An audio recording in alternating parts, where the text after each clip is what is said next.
Did I get that makeup on my eyebrows? And now for the analyzation of the news. Maybe. Well, here's one we were talking last time, if you recall, about how someone might approach if you were trying to use your own brain and your own thinking processes outside of any sort of partisan, any sort of collective-based point of origin. And the news item specifically took off on what appeared to be the initial example that could have been sensual, physical, sexual, romantic. That is, that you could take the approach rather than feeling as though, even though someone you were close to hormonal, which you would have to be or you wouldn't be close to them anyway, we would be talking about some sort of faux relationship. Faux marble's better and it costs less. That was a consumer tip on the side. But rather, assuming that you're already involved, that you felt close, but rather than after being attracted, rather than here then going from the hormonal level, as we've been calling it, metaphorical. Do you think, do I overdo the dramatic parts, the theatrical bits? If you, instead of thinking then about how close you are, which as you all know, the mind must do something, is one reason that psychology now says it's all right to have daydreams while you're screwing. It's all right to think about dinner while you're praying in church. You know, psychology says, well, you can't help it. So the mind, neurally speaking, is going to be running on something. The point, just to bring you up to speed, what we were talking about last time, rather the suggestion was, the possibility is that rather than thinking about how close you are, put crudely, you know, how much you and the other person are friends, or how much you and the other person are in love, etc., would be to make a slight paradigmatic intellectual shift, and it be more on the basis of how much you like them. The news item tonight. One man said, I think I've got it. I think that he's referring to just what we're talking about. One man says, I think I've got it. I will not let the relationship itself become a partner in my relationship. There was another news item where they brought it that said that in the dance, and now for it to be of any value besides physical sanity, which is, I can't believe that we place any value on that, that we have to move out of the physical level and not talk about the dance sensually, the dance sexually, the dance romantically, the dance physically. That we're now talking about the dance where? Well, watch my finger. I knew it. The dance here, the news item said that in that dance you could either look at the dance or you could look at your partner. Now that is the same thing as the possibility of, in a sense, you taking all the responsibility, not in a psychological sense, but in the sense of rather than you feeling that a closeness, rather than thinking about a closeness that you perhaps already feel, as we said, that there was an attraction, but rather than thinking about the closeness between me and another person, is you simply think about, since the mind is going to do something, if you get tired of thinking about whatever your mind is given permission to think about by psychology and religion and your mama, is it gets down to the relationship, rather than thinking about how close you are in the relationship, is you think about how much you like the person. Then it's back to these two news items. You could look at the dance, or you could look at your other partner. And then when you get into the intellectual dance, you're back to, you could look at your thoughts, or you could look at what seems to be the source of your thoughts. Except no one is wired up to, nor does life require that you consider the latter. And if you do it all, then it becomes a matter of speculation, it becomes a matter of argument, it becomes a matter of interpretation, it becomes a matter of excusing psychological traumas and bruises you have, that your family was they were extremely Orthodox Jewish, or they were extremely liberal Catholic, or that your father was a fanatical conservative, politically speaking. And that therefore, everything you think is twisted. There were several news items tonight, I don't know where they brought them out, and since I'm not looking, I don't guess we'll ever know, that pointed out that civilization gives everybody a sword to lick. That was one of them. What was the other one?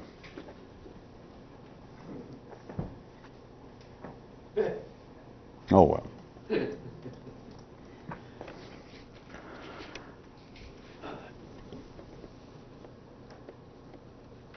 Ordinary people, if they took the news item I referred to, that in the intellectual dance, it's almost as though you have a choice that you can look at the dance or you can look at your apparent partner. And now if we're, again, away from the physical level, and we're talking about an intellectual dance, you can look at your thoughts or you can look at what appears to be the source of the thoughts, and then you end up in a never-ending licking of a sore, because you will believe everyone you have to. There's no such thing as a sane intellectual person. There's no such thing as a satisfied intellectual person. If they are, they're nuts. And that takes care of that. You find a man, if you say, do you itch anywhere? Are you disturbed at all intellectually? If the man says no, run. But if he really says that, he's probably already behind bars. Just don't get up close enough for him to grab your lapels. That anybody that's absolutely satisfied intellectually is crazy, just to use the vernacular. And nobody's used it today, so. You would not be middle class, you would not be the backbone of life, you will not be the part of life that keeps it sane and makes it possible for a few other people to wander away from the herd. So everyone has a sore. And at the intellectual dance level, if ordinary people, if you try to encourage them to use the kind of terms we have been throwing about independent thinking, nonpartisan thinking, think for yourself, then an ordinary person will immediately say, what kind of crap is that? I think for myself. If there's one thing I'm not, is a yes man to any philosophy. I am not simply a carbon copy of my family. I am not, in fact, a alumni spokesman, mouthpiece for Harvard, for Princeton, for the Catholic Church, for my Italian background. I think for myself, and I'll tell you why. You see, there you are, because that shows the man sane. He pointed his finger, and he says, I'll tell you why. And there's a colon, perhaps even a dash. He's saying, are you ready? Because he's about to start licking a sore. He is about to start looking at what he would think is being the dance itself. In other words, he is about, he believes, to wax philosophically. But I would suggest that that's the sort of floss that you get, maybe at Kmart on sale. It's not the kind of big-time stuff that you would get, that's called Dr. Schwarzberger's expensive floss, heavily waxed. It's it'll slip right between your teeth. That kind of philosophy. It just. Is there any record for how many metaphors you can throw all together, like in just 15 seconds?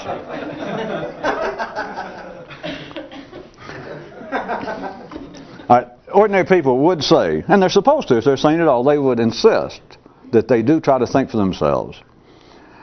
And they would, by and large, poo-poo any idea that it would be worth any specific effort to try to, because they'd say, well, more education. You people are wasting your time. If that's all you're after, all you have to do is realize that certain thoughts are, and they begin to lick the sore. That is, they begin to say, well, you've got to realize nowadays, and you can pick out your own example. Just make them up as fast, pull them out of the paper, pull them out of your brain. They start saying, well, one thing we've got to do is understand that we have got to share the wealth. Or there's one thing we've got to understand, we have got to stop this kind of socialistic leanings in our body politic. We have got to do this. We've got to do, and what they're doing is kicking at what they think is the dance itself. They think that they're being philosophical.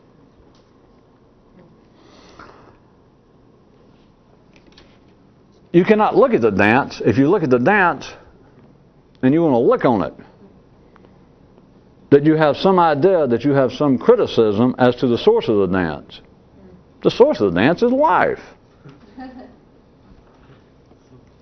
But see, people get soured on the relationships, as they would call it, which there was another news item that I will try again to quote from memory that says, do not let bad poetry and country and western music turn you off relationships. Because no matter what happens, you can't get up in the morning and find out that life left you. You will not find a note on your pillar from life saying, sorry, couldn't take it anymore. Sorry, had to split. Sorry. Found somebody else.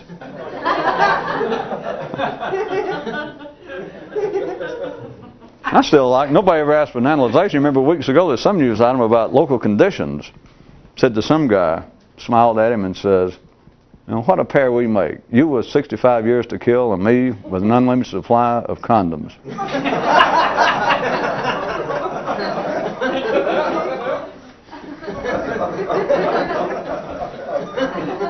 Now that I've said it, I understand why nobody asked to have that analyzed.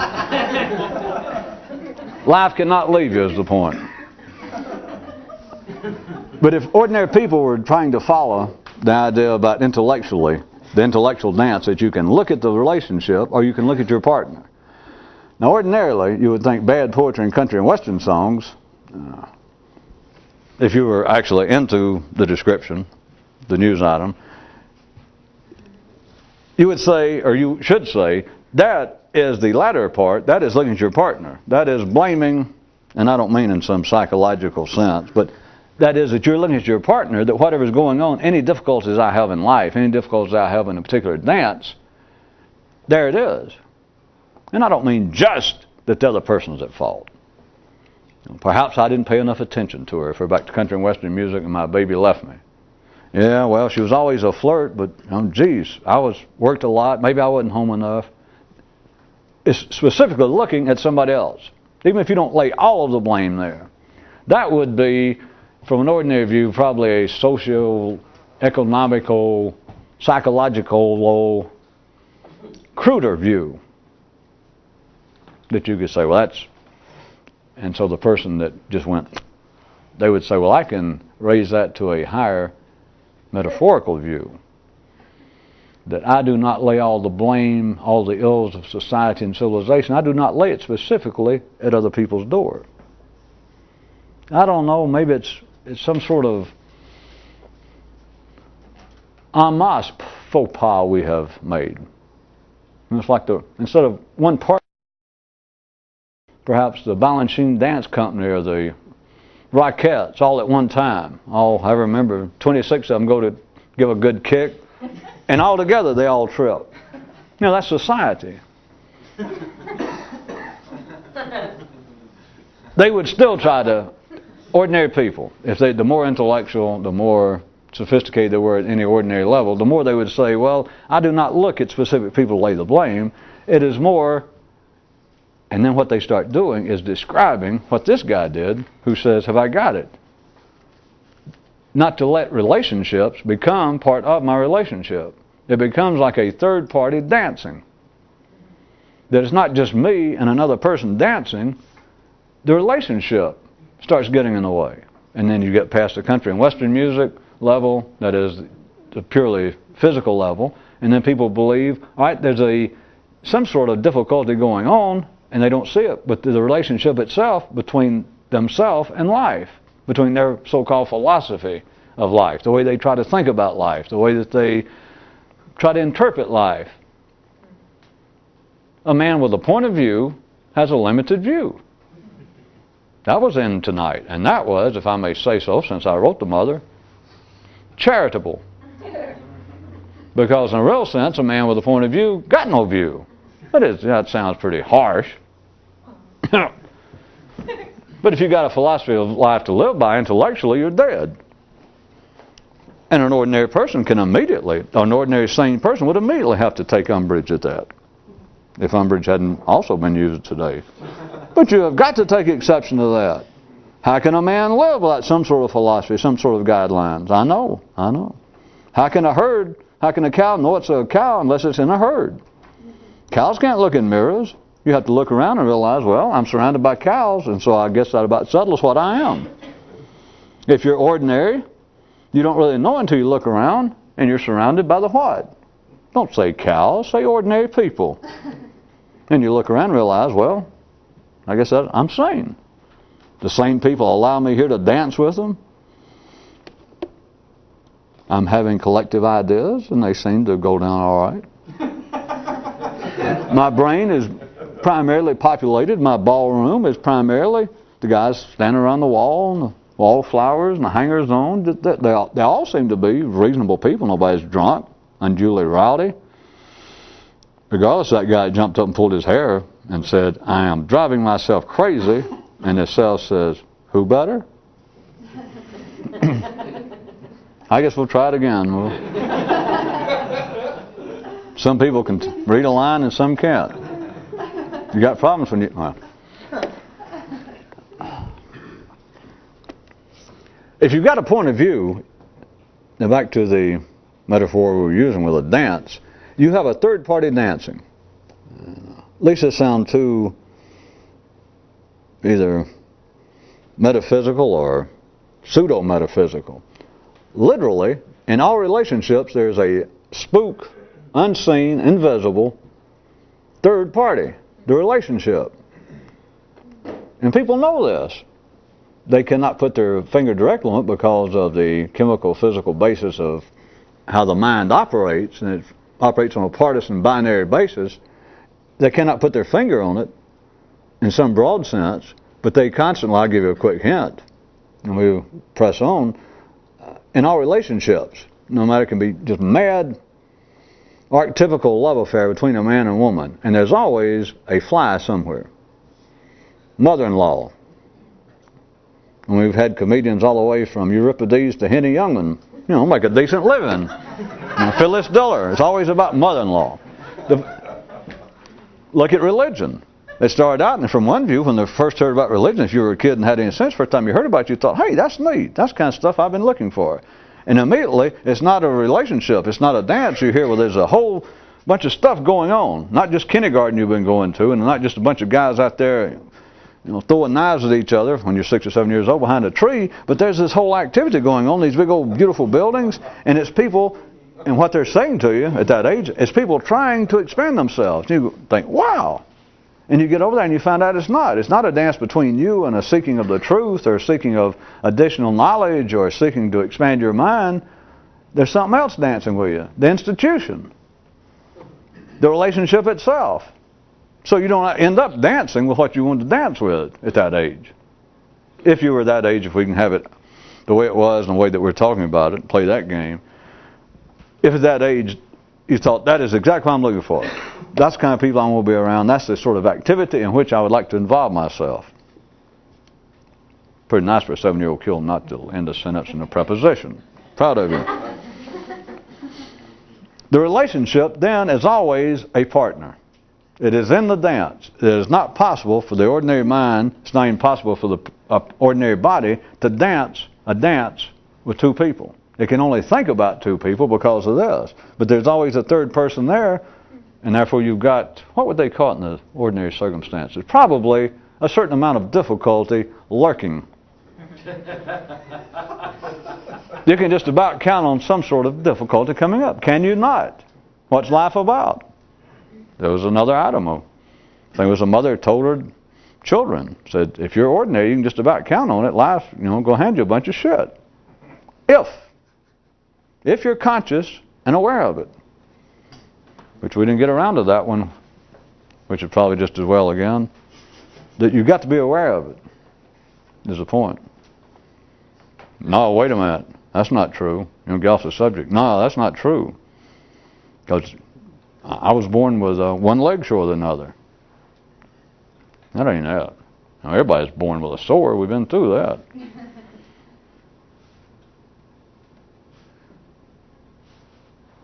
I take it you don't want to go down that road.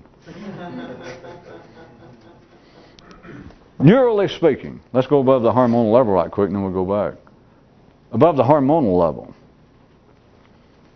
Then take the observation that this mother or father gave the kid, that if you're ordinary and alive, then you can just count on it. Life's going to just, by and large, deal you, hand out a sizable delivery of shit on you, lean on you, etc. Dash, if you're conscious and aware of it. See, the hormonal problems do not count. Having a bad eye, no hearing, your hair falling out. That's just preparation. But remember, cream-filled donuts and satin-lined coffins to make you feel better. And if you got a bad leg and a bad eye, that's just, you're practicing to die. Get over that. But neurally, above the hormonal level, neurally, then that's where people really feel, the more sophisticated and civilized you are, which all of you are, that's where the problem is. That's where people think, hey, life is life is dumping on me. But now we're talking about a man with an education, a man with a civilized attitude. He's past the point anymore. I know I don't look like Charles Atlas. I don't look like Robert Redford or somebody. Never mind all that. And I may have cancer of the lung. Never mind all that. What I hate is the kind of crap I got to take up here. Politics, art, social mores. That's the kind of crap that's driving me nuts. But notice, you can be fairly witless. I mean, hell, you could be an attorney or a politician or somebody and have a bad liver. And you do not really feel like life's dumping on you. To really feel put upon, you have got to be conscious. That's the only way that life can dump on you. You got to be aware of it. I guess that's why you didn't want to go down that street. Go back to where we were.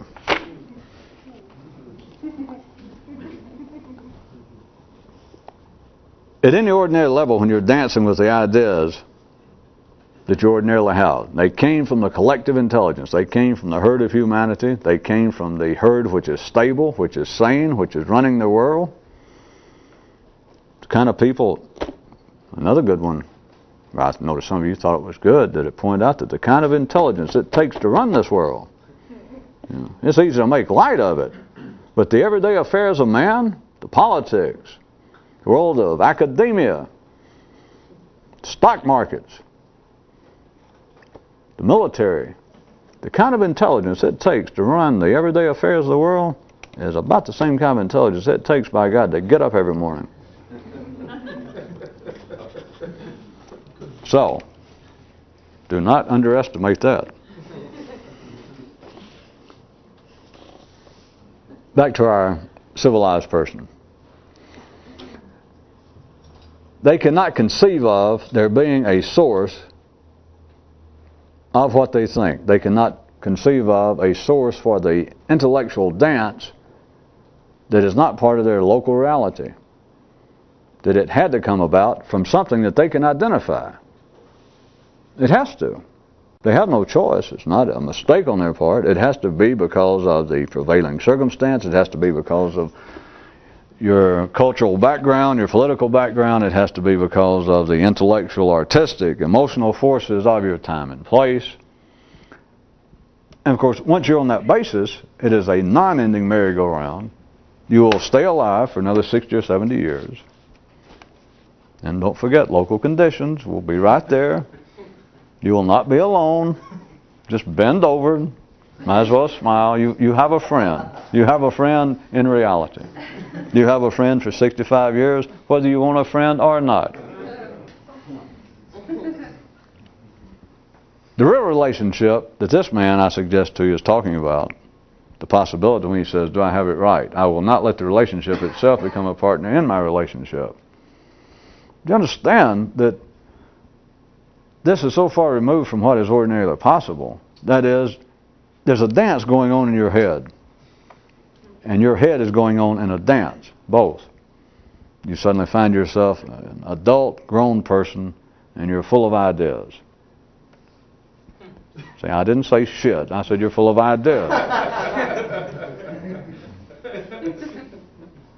And as you should, at that level, you take them what?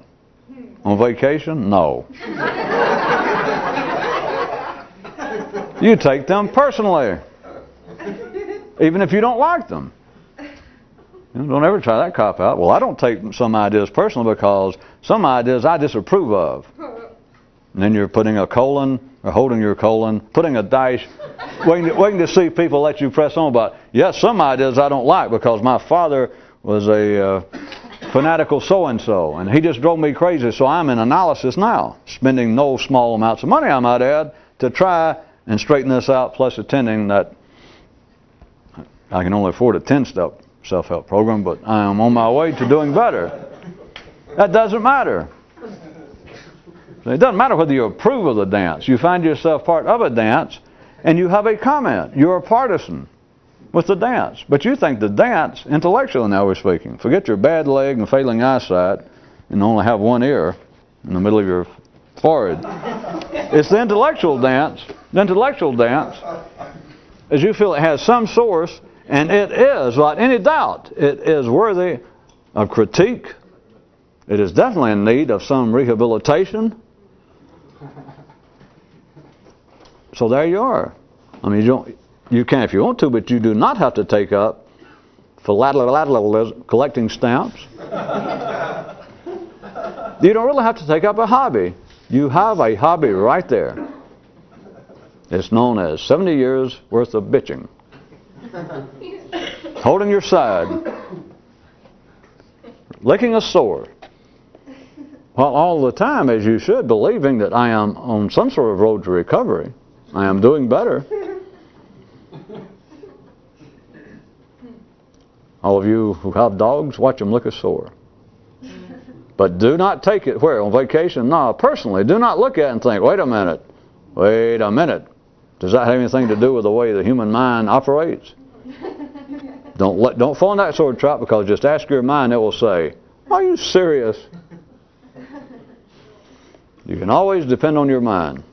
You may not be able to trust a dog. Sometimes a dog will wander off, but your mind will not wander. I know there are exceptions to that, but we don't have time to go in.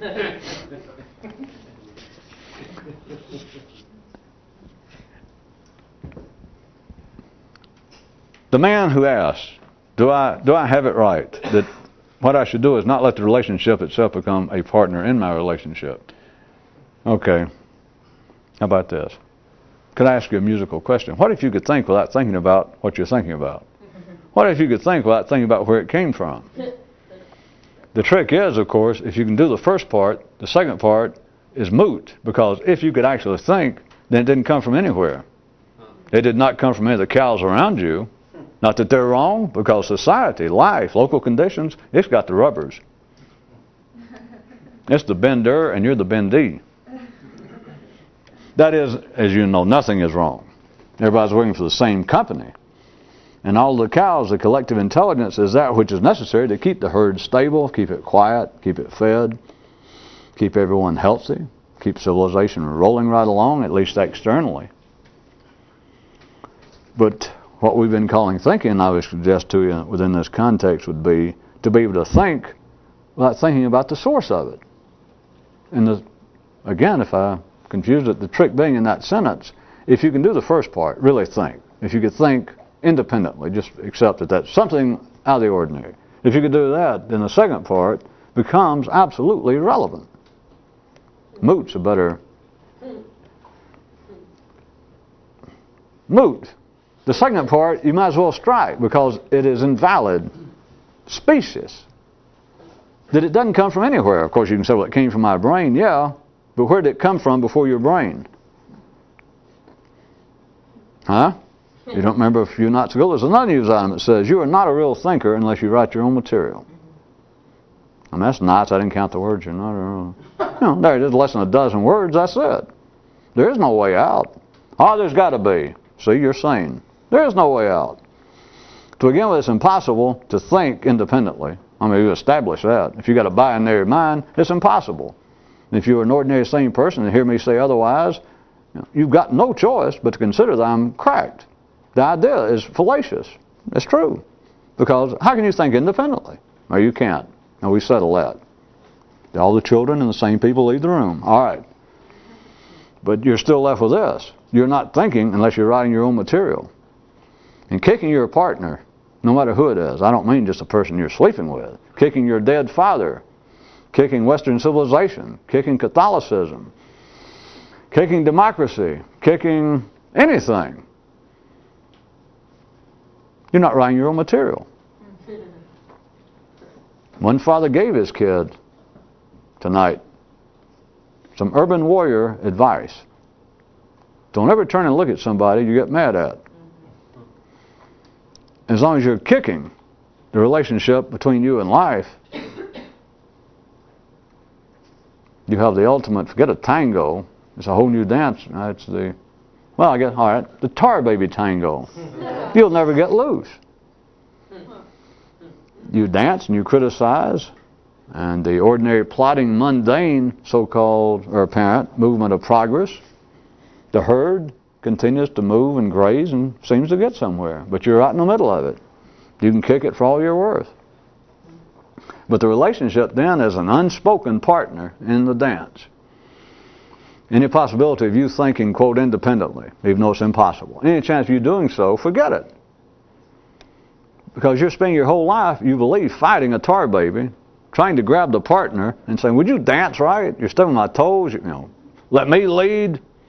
You're going too fast, you're going too slow, whatever it is. You understand the irrelevancy of it, because if you could, which you can't, but if you could straighten out the partner, not just another person, if you could straighten out religion, if you could straighten out the institution of politics, if you could straighten out your partner that you're dancing with, after 65, 70 years, you might say, what an accomplishment. Hey, wise up. If you could do that, which you can't, what have you done? There was a three-way dance going on, so you didn't know. You spent one lifetime and you straightened up one half of it. One half of your partners. The point being, as long as you are fighting, as long as you are struggling with a spurious partner, a spurious opponent, spurious ideas, well, wait a minute, I've got to straighten this out. There's so many people misled about this, I've got to talk to them about it. What if you could go out there to some segment of life and straighten them out? I'll admit this is a hell of an undertaking, but I feel like I'm on a mission from, not Orville Redenbach, God or somebody. I'm on a mission. What if you succeed after 60 years devoting yourself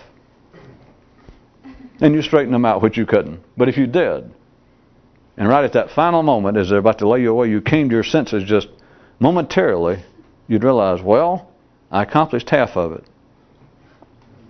That there at that moment, let's assume, of deathbed epiphany, you realize, Jesus, I straightened out the one crowd I was dancing with, the only one I thought, and I just realized there was somebody else dancing with us all this time. Oh, well, you know, here it is. I'm dying, so that's that.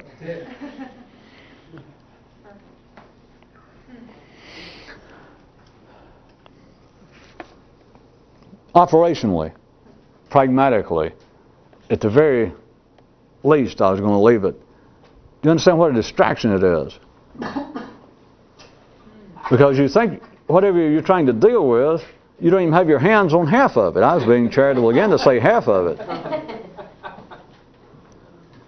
Intellectually, if you're operating at the ordinary level, you're dancing in a triad. You're dancing in a three-way, I guess some kind of strange Mississippi or Alabama tango. I don't even want to think about it. A neural ego menage a trois while on your feet, except with two eyes. You think, well, I'm dancing just with this one crowd. I mean, as misled as they are. But it's just this one group. If I could get them straightened out, my society, life itself, or this woman, my family, the Italian way of life, or Greek politics, if you could straighten it out, then right there at your deathbed, they say everybody suddenly becomes sane right before they die just for saying it. Goes, well, goddamn, so that's it. You know, that sort of thing. It would be then, it's like, ah! And you'd realize, where in the hell did they come from? You straightened out Greek society. Took you 70 years, and you suddenly opened up an eye and you realize, well, the damn thing's twice the size I thought it was. I was dancing with two of them.